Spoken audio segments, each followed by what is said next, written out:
my channel. In today's video, we are going to be continuing on our Hogwarts journey with Harry Potter and the Half-Blood Prince. And guys, I was looking at the thickness. Compared to Order of the Phoenix, I feel like this looks so small. But we are just gonna dive right on in. I really feel like this book is going to be really hard to put down because I feel like it's gonna be so much more action-packed and intense and a lot more darker than we have seen previously in the other books. I've already got my Dr. Pepper, so let's see how much reading we can get done tonight.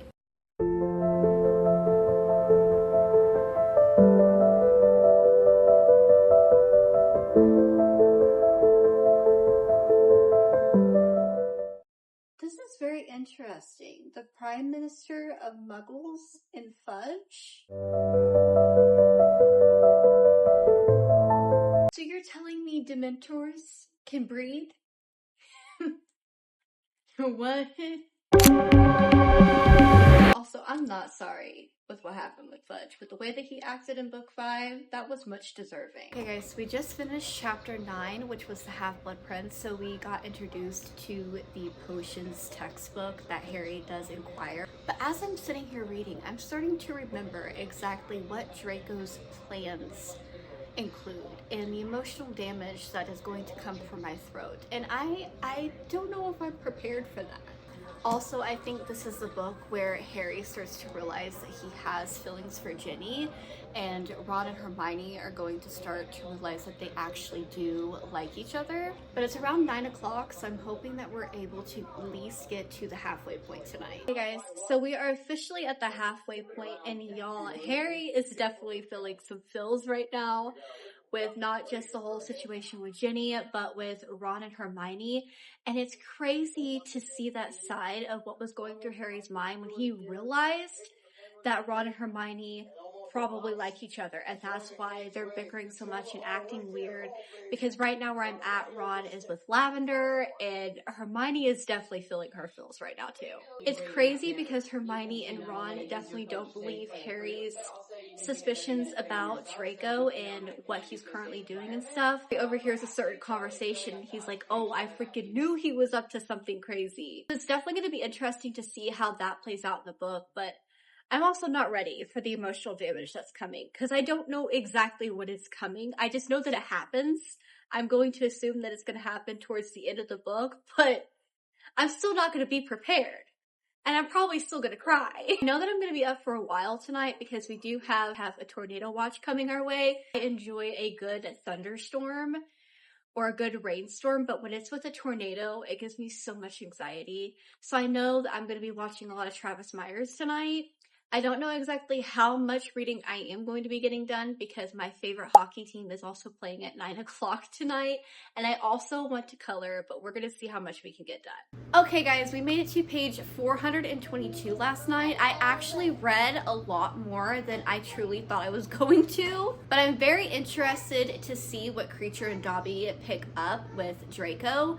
But I definitely don't trust Creature. He always, you know, just everything that he's done.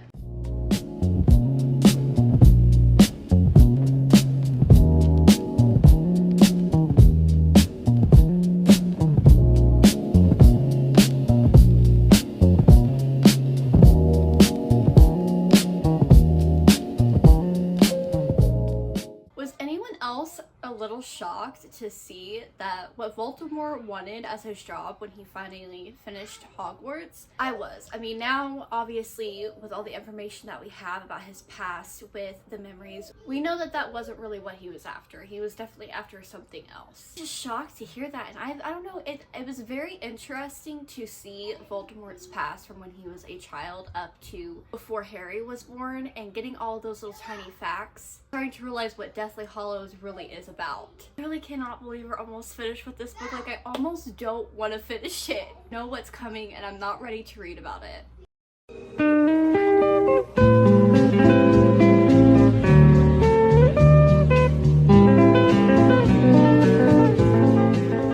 We are about to start chapter 27 and y'all, I'm scared because that emotional damage, I feel like that's going to take place in chapter 27, and I am not prepared at all.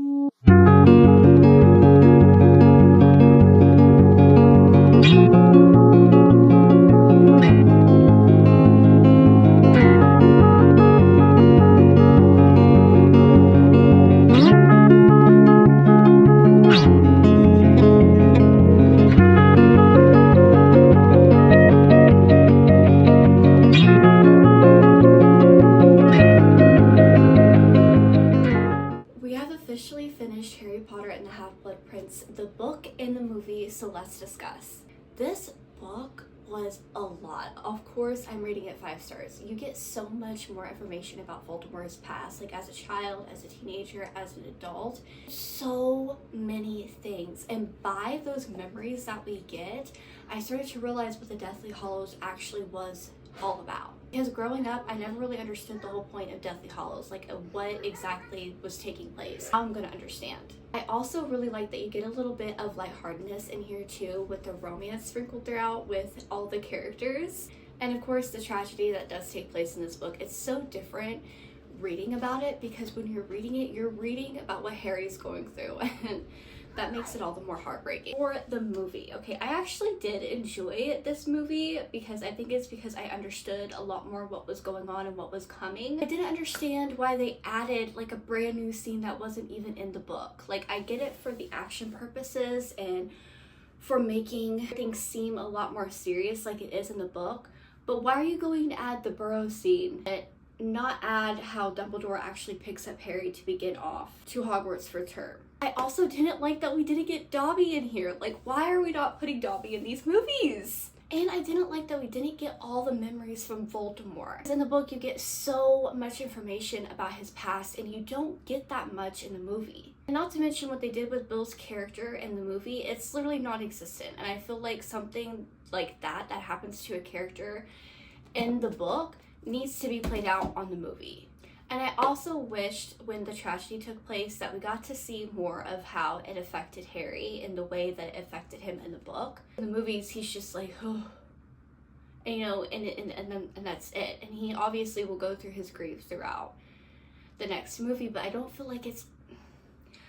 feel like it was portrayed like it should have been, if that makes sense. Well, the book was obviously better. I did enjoy this movie a little bit more than I've been enjoying the movies, but still nonetheless a bit disappointed. But I think I'm not as disappointed because I truly went into this movie with absolutely no expectations whatsoever. Enjoyed this video, please remember to hit subscribe, and I will see you guys in the next one. Just a heads up, I am taking a little break from the Harry Potter series. I'm going to read a couple of books. I have a buddy read up that I'm doing with my bestie Brittany, and I'm wanting to read something off of my color TBR, and then I will be diving back in and finishing the Harry Potter series. We'll catch you guys later.